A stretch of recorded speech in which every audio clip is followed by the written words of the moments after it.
¿Qué está pasando con el lujo? Vamos a analizarlo, porque la bolsa ha sido un marcador sensible después de que el gran líder del lujo, LVMH, publicara sus cuentas con expectativas muy moderadas. Se ha venido arrastrando pues en su caída al resto de los otros grandes, Kering, Hermès, Burberry, Prada, entre otros valores. Es que el lujo es uno de los sectores más sensibles a lo que le está pasando a la economía, también a las tensiones geoestratégicas, sobre todo cuando a China las cosas no le van bien, que es un gran comprador de lujo, se nota, o al turismo internacional. Pero en el caso de España, ¿qué está pasando en España?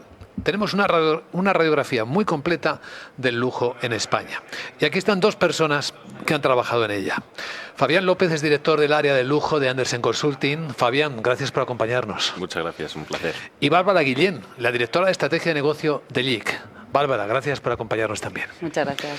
Bueno, se está notando que el lujo flojea y que hay algunas razones, algunos hallazgos que habéis encontrado, y supongo que tiene que ver no solo con la escalada de precios, ¿no?, sino que también está desconectándose en cierto modo el consumidor de clase media alta del lujo. Bueno, sí que vemos algunas pinceladas en el estudio, aunque lo que a nosotros nos salía, y es una muestra antes de la guerra de Irán, con lo que es verdad que puede estar afectando la tensión geopolítica que comentabas, sí que veíamos que había una intención de crecimiento, sobre todo en el segmento de población que estudiábamos, que era más joven. Tenían intención de invertir más en lujo y de un crecimiento en torno a un 14%. Lo que sí que pasa es que son consumidores muy sensibles a esa inflación o esa percepción de la calidad del producto. Si subimos los precios, evidentemente por las tensiones geopolíticas que hay, y la calidad percibida, esa exclusividad y ese lujo tradicional que veíamos en el consumidor español no se ve reflejado luego en el producto, ahí se produce una brecha efectivamente entre lo que yo aspiro a comprar o tener y lo que al final obtengo, ¿no? Tenemos que apelar mucho más a una conexión emocional y a una conexión experiencial de ese producto de lujo frente a otro que no lo es. O sea, que se nota que los jóvenes están más conectados porque aumentan su gasto en lujo, pero las clases medias altas se van desconectando un poco. Bueno, hay una polarización, efectivamente, tampoco podemos buscar una única razón. Esto es un alineamiento de muchísimas circunstancias. Por un lado, las tensiones geopolíticas en Irán, en Rusia.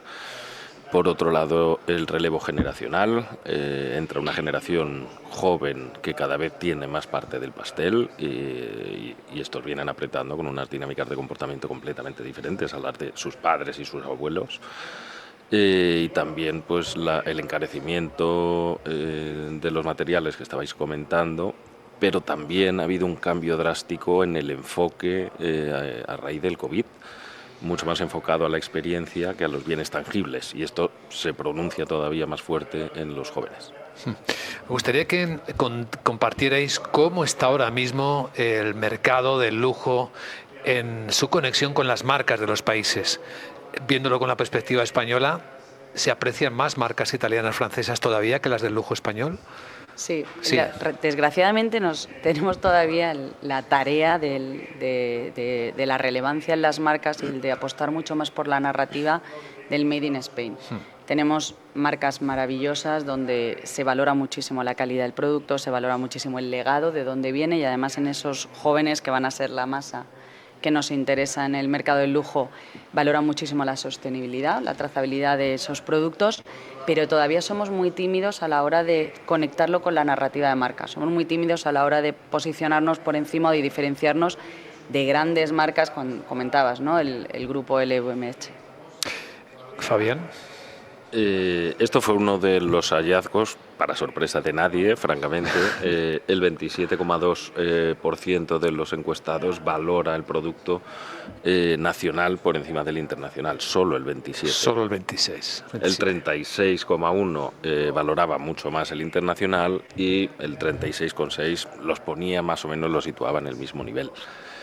Esto para mí es muy indicativo. Tenemos seguimos arrastrando, porque no es nada nuevo, seguimos arrastrando el problema histórico español de valorar siempre lo de fuera por encima de lo nuestro. Este es el público comprador español.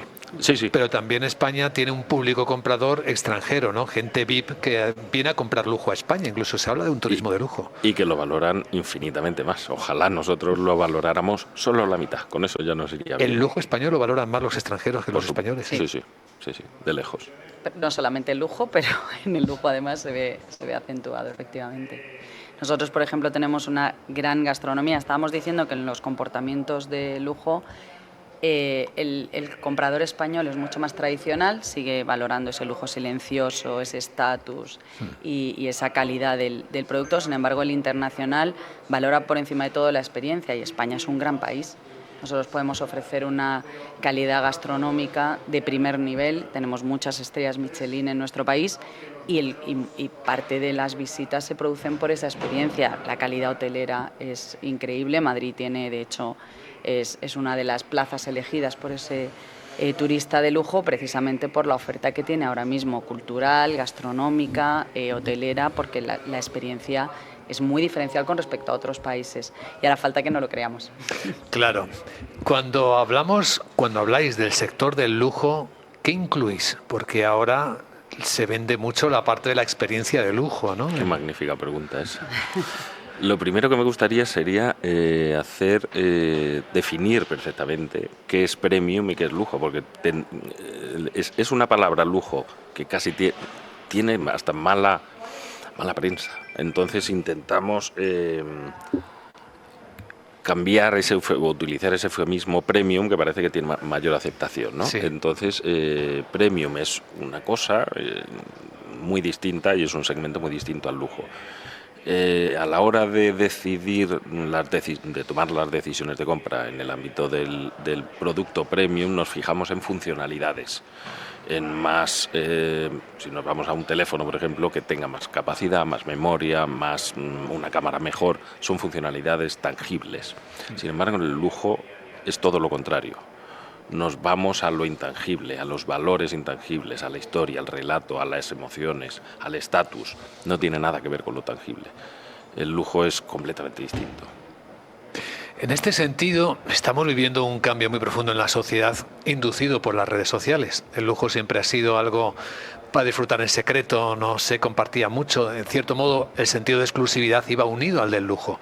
Pero ahora no, ahora se exhibe, ¿no?, en redes sociales. Es como si tendiese a una extraña democratización, porque no parece estar en su naturaleza, ¿no? Sin embargo, la banalización del lujo o, por ejemplo, la llegada enorme, ¿no?, de falsificaciones está impactando negativamente al lujo, porque lo que se valora precisamente es ese lujo silencioso.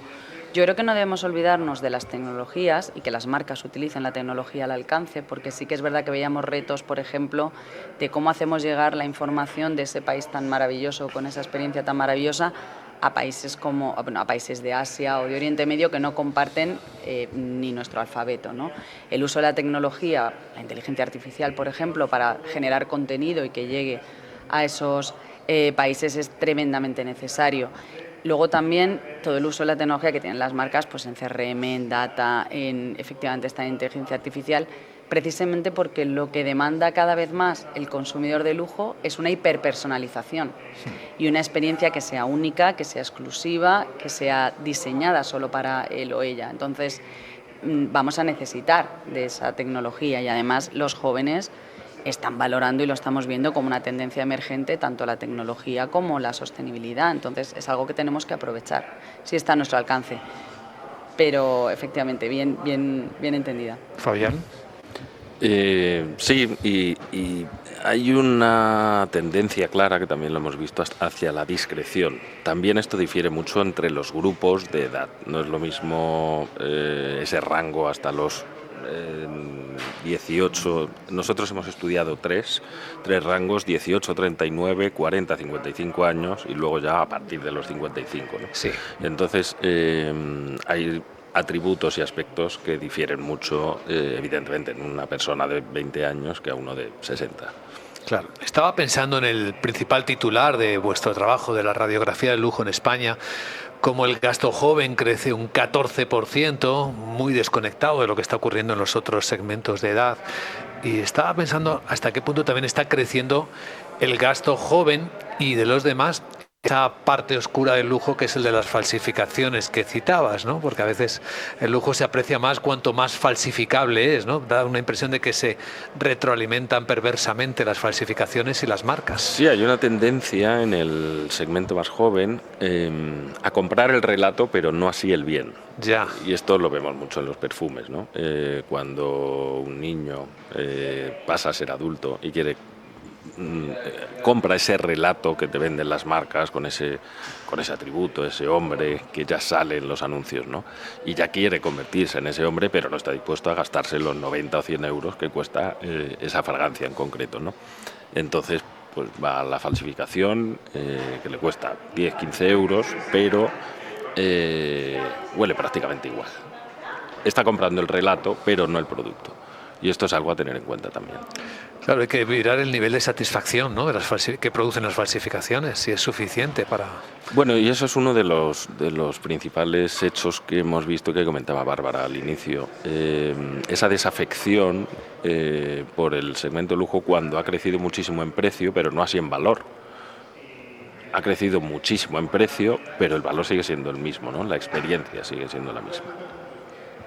Vamos a concluir esta conversación que nos permite ver cómo está evolucionando el lujo, pidiéndoos una especie de conclusión.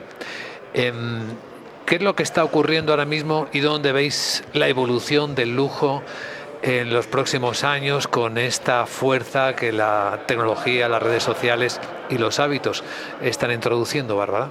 Yo creo que aquí me voy a repetir. O sea, creo que tenemos que utilizar la inteligencia artificial y toda la tecnología que tenemos a nuestro alcance para esa hiperpersonalización y volver a conectar las marcas con los consumidores y conectarlas de forma legítima, que es complicado para una marca. O sea, creo que la marca tiene que mirar mucho más acerca de su esencia, de qué es lo que la hace diferencial, qué puede ofrecer de exclusividad o de experiencia a ese consumidor y apostar por ellos. Al final, ahora más que nunca, la consistencia y la coherencia de una marca es absolutamente clave.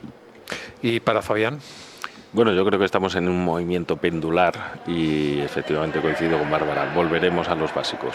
Después de esa banalización y de ese tanto fuego artificial, volveremos a los atributos básicos que nunca debimos perder. Y en términos turísticos, pues también se está dando en España. Hay una apuesta clara en toda la gobernanza turística, desde la gobernanza de España como destino hacia, vas bajando niveles a comunidad y ciudades, y hay un reposicionamiento muy claro, no solo en destinos que apuestan por un turista de largo radio que permite tener mucho más gasto y permite extender la estancia, con lo cual genera mucho más dinero en el destino, sino también en los propios proveedores. Pues esta es una visión que profundiza sobre el momento del sector del lujo o el mundo premium en España y también muy conectado efectivamente con las tendencias en el mundo. A partir del estudio que han realizado y nos han contado Bárbara Guillén, directora de Estrategia y Negocio en JIC, y Fabián López, director del área de lujo de Andersen Consulting. Gracias Bárbara, gracias Fabián y hasta una próxima ocasión. Un placer, muchas gracias a vosotros. Capital, la bolsa y la